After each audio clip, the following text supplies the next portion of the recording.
Si les pâtes sont la base de tout sportif, les joueurs de foot ne vont pas se nourrir que de ça pendant tout le monde de la Coupe du Monde.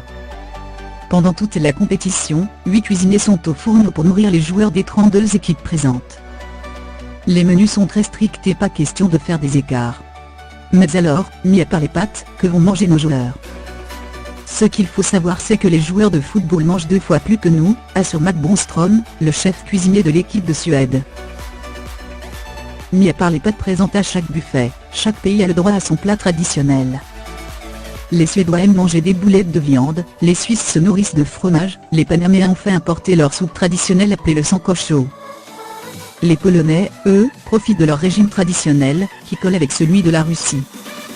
Par exemple, le plat préféré des joueurs de foot russes et polonais est le même, le pierogi qui ressemble à des raviolis aux pommes de terre et au fromage blanc. Si certains pays ont un embargo en Russie, d'autres ont plus de chance. Les Suisses, comme le veut la tradition, cuisinent beaucoup avec du chocolat noir, et ont pu importer leur propre chocolat pour la compétition. L'Uruguay non plus n'a pas d'embargo sur ses produits, ce qui permet aux chefs de faire importer une quantité mirobolante d'herbe de maté qui sert à faire du thé. Les joueurs d'Amérique du Sud en boivent des litres par jour. Les joueurs australiens commandent tous des œufs pochés au petit déjeuner. Le chef est clair, plus de 50 000 œufs pochés seront cuisinés pendant toute la durée de la Coupe du Monde. Mais, comme le veut la compétition sportive, les superstitions vont bon train.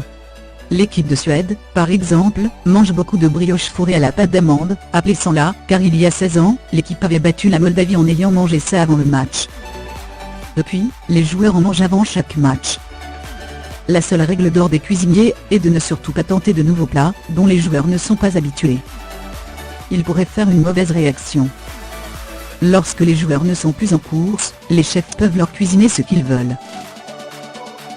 Oubliez l'image du footballeur qui mange sainement, ni trop gras, trop sucré, trop salé. Pour garder le moral pendant toute la compétition, les chefs ont prévu de leur cuisiner des hamburgers, de la viande de kebab, des frites.